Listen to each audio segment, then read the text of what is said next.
If I'm being honest, I would say that a lot of my anxiety stems from me thinking that I have the power to mess up God's plan for my life.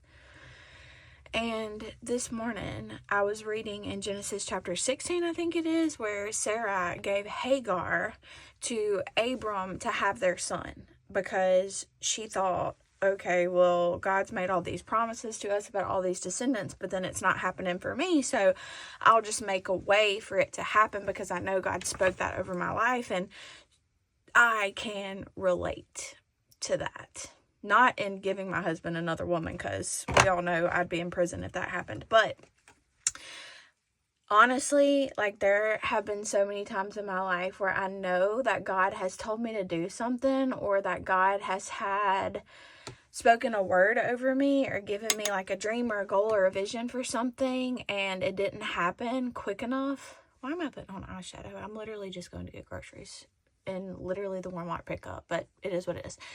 Anyways, there's been times where God has spoken over me a certain word, and then I have rushed his plan and tried to make it happen on my own, and it has ended in catastrophic disaster.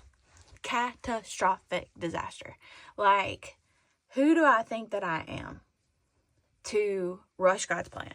First of all, when we rush God's plan, we're not ready for it.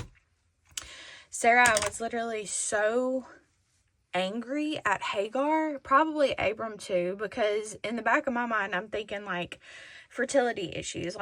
Did Sarah think that maybe it was Abram that had the problem? It wasn't her that had the fertility problem. Maybe it was Abram that had the fertility problem. And then when it happened for Abram with her maidservant, she was like, oh, heck to the no.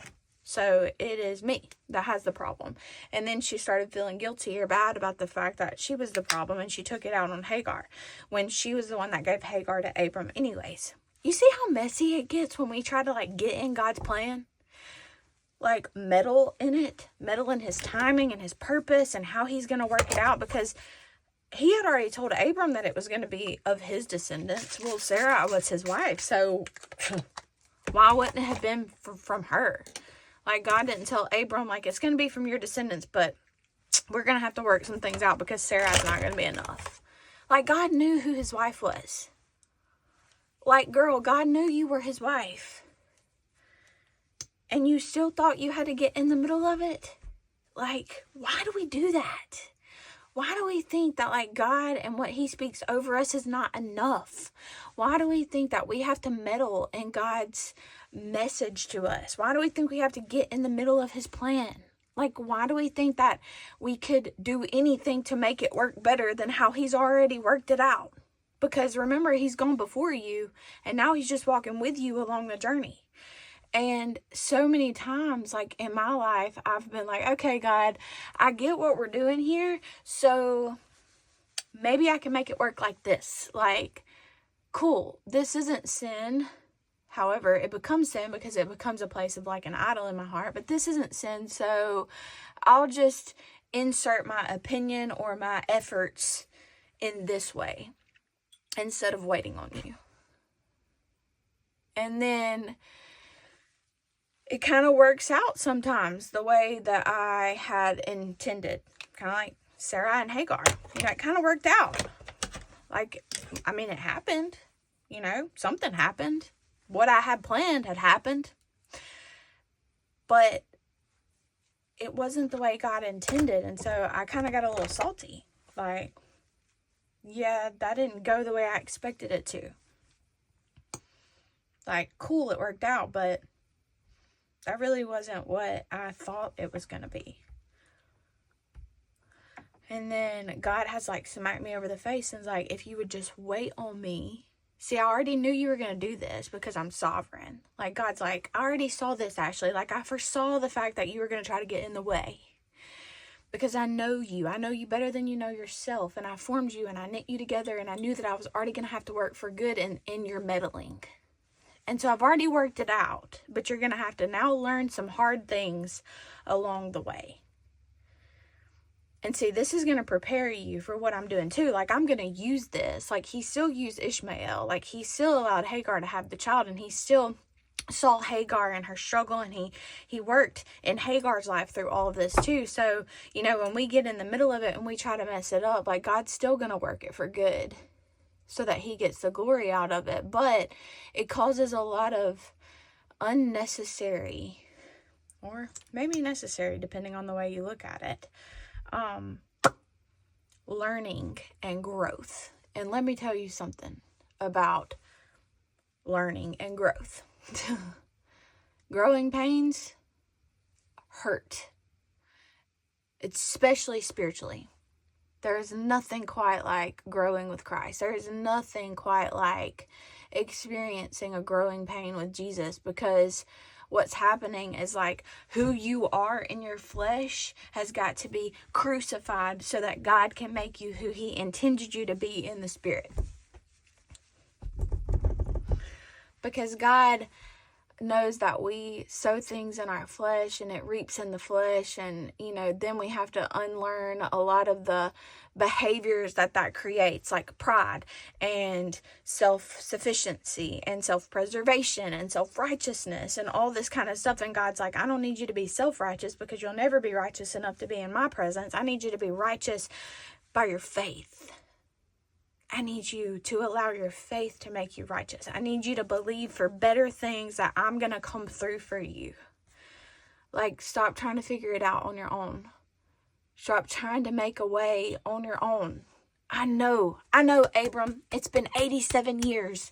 And according to Genesis chapter 10 or 11, I can't remember where the genealogy is, most people have their kids around age 30 to 35. I know you're 87. I know you're wondering. I know you're wondering how I'm going to come through, but I've already made a covenant promise with you. Like, I already see you. I already know who I created you to be. Like, I've already made the promise. So just wait on me. Because when I bring it to fruition, it's going to be better. Like, I know you're getting impatient. Just trust me with the timing. You're not ready for it yet. And when I make it happen, it's going to be perfect and beautiful in my time. Gosh, why can't we just learn that? And stop trying to do everything our own way. And it's like, reflecting on this, there's still things in my life that I'm like, God, I'm still waiting on you. And I feel like I'm getting impatient. And I feel like there's things that I maybe could make work on my own. And then God reminds me through a story like this. And it's like, okay, I'll wait. I don't really want to. I feel like maybe you're really not going to come through. But I know who you say you are. And so I'll wait. So I'll sit back and trust that you are better. That your timing is better. That your purpose is better. That waiting on you is better. That the world really can't satisfy. That it makes a lot of promises, but they all come up empty. That they didn't create me for purpose, that you did. And so I'm going to wait on you. I'm going to wait on you even though it's hard. I'm going to wait on you even though I think that I can make it work on my own. I'm going to wait on you even though I think maybe in my flesh that my plan is actually better. I'm going to wait on you even though this is uncomfortable. I'm going to wait on you even though you haven't given me that person that I wanted in my life. I'm going to wait on you even though I haven't had the child that you think that you told me I'm going to have. I'm going to wait on you even if you've put a dream in my heart and it hasn't come to fruition yet. I'm going to wait on you, Lord. And I'm not going to try to take your purpose and what you've spoken over me into my own hands. Because, God, I know your way is better. I know your plan is better.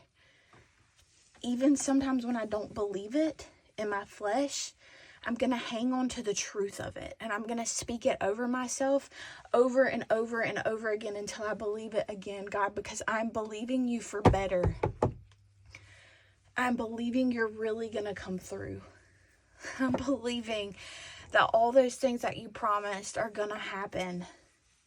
That you're going to sustain me. That you're going to keep me steadfast. That you are going to make my path straight. Even when it feels like it's literally the curviest road right now. God, I'm going to trust you. I'm going to hang on to the hem of your garment when I'm sick. Even if healing's not going to be the plan this side of heaven. I'm going to know and trust you for better. I'm going to know that it doesn't matter how I feel, it's who you are that makes the difference. And when the enemy tries to whisper those lies in my head, God, I'm going to lean on who you are. I'm going to lean on your word. I'm going to trust in who you say you are, even when it's hard.